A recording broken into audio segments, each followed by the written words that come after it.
Hello and welcome to my channel. My name is Rachel and I'm here today to do the Harry Potter book tag. I will link in the description whose tag it is and all that stuff. So let's get going with the tag. The first question is, what is your favourite Harry Potter book? And it's very easy for me. My favourite one is the last one, Harry Potter and the Deathly Hallows. I read this when it came out on holiday and I just adored it. I just love the Battle of Hogwarts. The Battle of Hogwarts is my favourite thing in the whole series. I love it. It's just absolutely immense. So yeah, it's definitely my favourite. My favourite Harry Potter film is The Goblet of Fire. I think it's my favourite just because I think it's the one that's the most cinematically amazing to see on TV. Like, the Triwizard Tournament is just immense on the screen, and I think they did the ending quite good with them after the maze. I think that was really well shot in this film, so I really enjoy this one. Now, my least favourite book,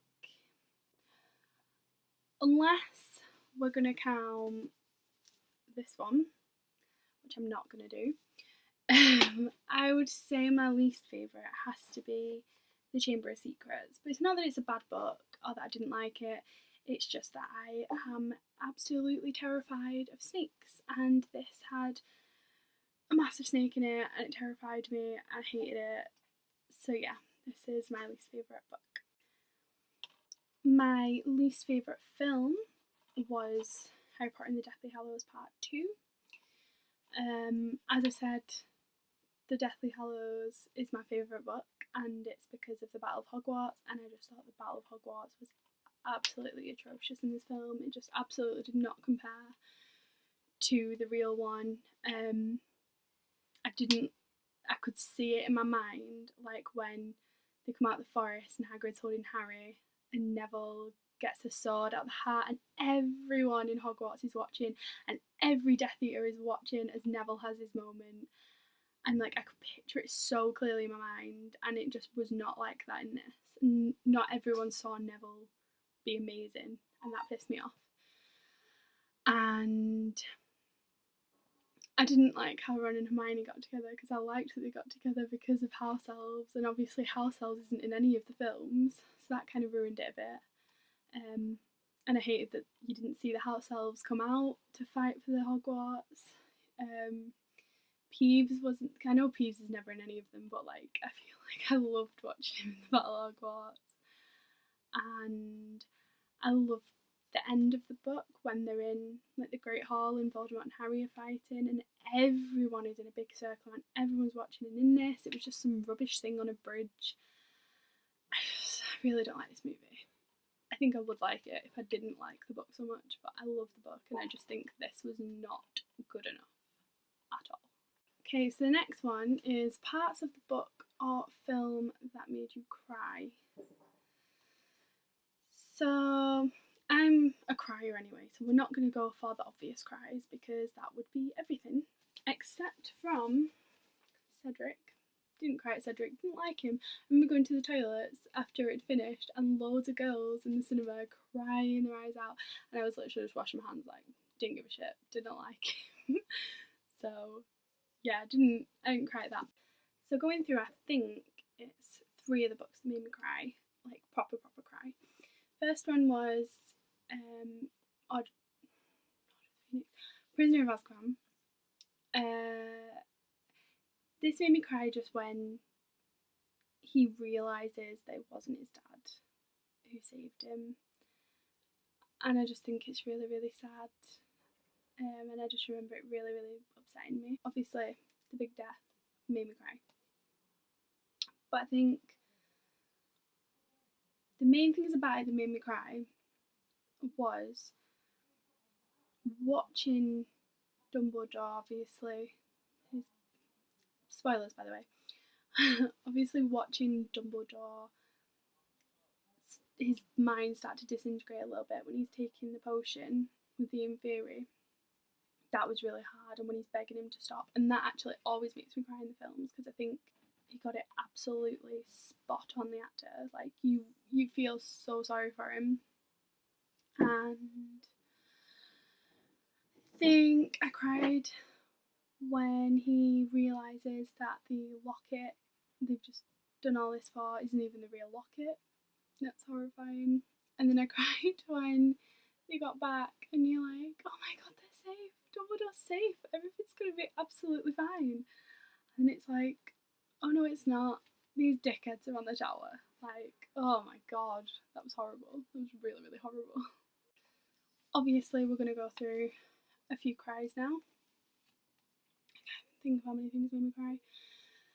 So, Dobby made me cry. I already knew about Dobby as well because I overheard my mum and dad talking about it, and I got way pissed off because we all like raced to read it first and they'd read that bit before me. I was mega pissed off. Cried when Snape died. I love Snape all the way through it. I cried when you saw his memories and you saw him go to Dumbledore and say he's gonna go after Lily. Like, I can't take it. And Dumbledore says, well, come and join us and, you know, come and save him, like, help him. I cried at that. Cried at Fred. Cried at Percy, actually. I cried when Percy came back. I cried. Oh my god, did I cry when Hagrid thinks Harry is dead. Jesus Christ. That was like a bloody tear bath. Cried when Bellatrix died because Alva.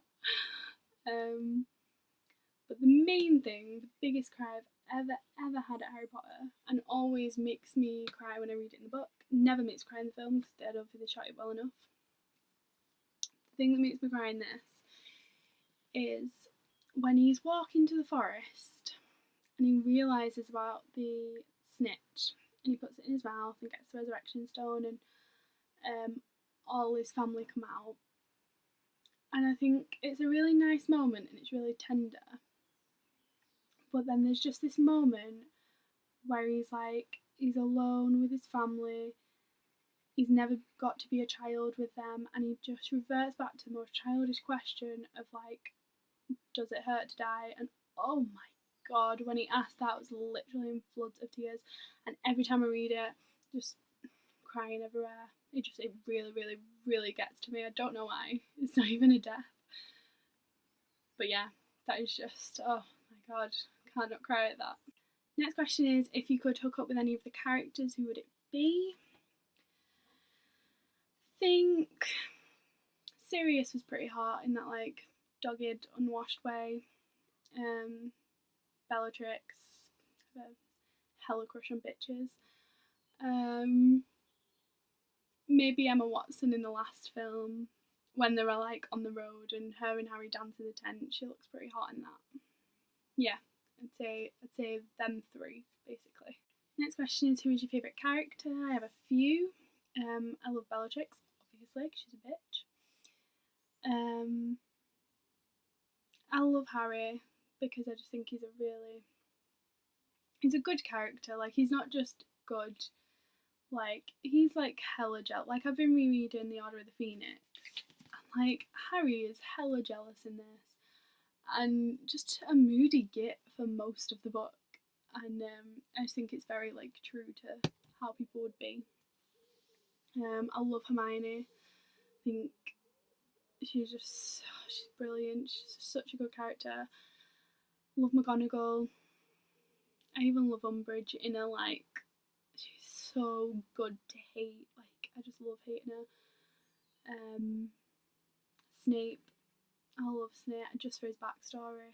I love everything about his backstory. I think it's so good. Yeah, I think they're all my favourite. Next question is, who is your least favourite character?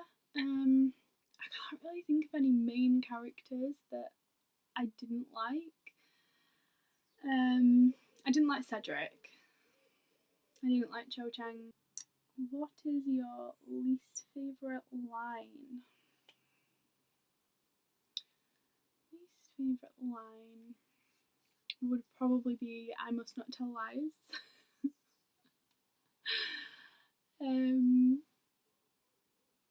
Yeah. What would your Patronus be? Hopefully, my Patronus would be a really small, cute animal. So I'd love it to be a rabbit. That'd be so cute. A penguin. Just anything like that. Anything that's just small and adorable. Even a polar bear, actually. That's not small and adorable, but it's adorable. So yeah, I think penguin, polar bear, or a rabbit, which is weird, but yeah, that's what I'm going for. If you could have the Resurrection Stone, Invisibility Cloak, or Elder Wand, which one would it be? I think I would definitely go for the Resurrection Stone. I'm not bothered about being invisible. I'm not really that nosy. Wouldn't want the Elder Wand, I don't think. Having magic would be enough. I wouldn't need to rule everyone else's magic. Yeah, it'd be nice to see some people that I can't see anymore, so Resurrection Stone, definitely. Next question is, what house would you be put into? Now, when I went on Pottermore, I was put in Gryffindor, which I'd be good with, but I think I could either be put in that or be put in Ravenclaw, because I am quite studious and like I enjoyed studying at university. It was just ridiculous. So yeah, I think it would definitely be Gryffindor or Ravenclaw. If you could meet any member of the cast, who would it be? Helen Bonham Carter, like hands down, immediately Helen Bonham Carter. And then, oh my god, I just thought Alan Rickman. If it could be like anyone, it'd be Alan Rickman. And Emma Watson, Gary Oldman, yeah, probably them. If you're on the Quidditch team, which position would you play? I think I would be a beater. That's what Fred and George are, isn't it? Where you have to hit the angry ball away from everyone. God, I sound like such a bad Harry Potter fan saying that. Bludger. Yeah, Bludger. Yeah, I think I would be that. I'm quite aggressive. I like hitting things, so I think that would be the one for me. Were you happy with the ending? Wasn't happy with the epilogue, because I just didn't really see a need for it.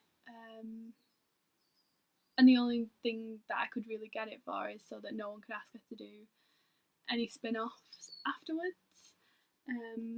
But as we can see, she's not got that excuse now. So, just saying. But apart from that, yeah, I really like Deathly Hallows. Obviously, I've mentioned it enough. I think it's a brilliant ending. I love everything about the ending, apart from epilogue. If you took that out, it'd be grand. How much does Harry Potter mean to you? I think Harry Potter means a lot. I think I'm part of that generation who, like, as they were growing up, the books were coming out. Not right from the get-go when I was really young, but I definitely know that me and my mum queued up for this one.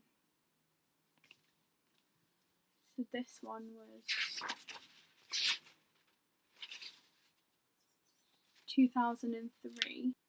I would have been 9, and I know I queued up and I was wanting to read this. So, and I know Mum and Dad read them to me, so I must have been reading them from like 8, I would say, because I wouldn't have known. I don't remember this one as being like a massive deal, so I must have read them all when I was 8, and then 8 or 9, and then this one came out. So Harry Potter's been with me from like the youngest age. I think it was probably my first like favourite books. First series I ever completed on my own. And just Hogwarts, isn't it? It'll always be a home for you at Hogwarts. And I think she said it at the like red carpet thing for the last book, for the last film. And it's like literally you pick up a Harry Potter book and it's like returning home. And it's just, oh my god, like I've been reading the 5th one. Like I've just finished rereading it yesterday. And it's just, it's like a blanket or like a teddy bear, or you know everything that's going to happen, but it still makes you cry, you still get scared, it's just, oh, I just love it. I'm always going to love it. I'm so excited for my kids to be old enough for Harry Potter. I'm just, oh my god, I'm buzzing. None of those kids are watching any of the films until they've read all of the books. Like, I don't care who they are. I'm going to check their sleepovers to make sure some kid isn't trying to show them Harry Potter. It's just not happening. So yeah, that's what Harry Potter means to me. It sounded so creepy.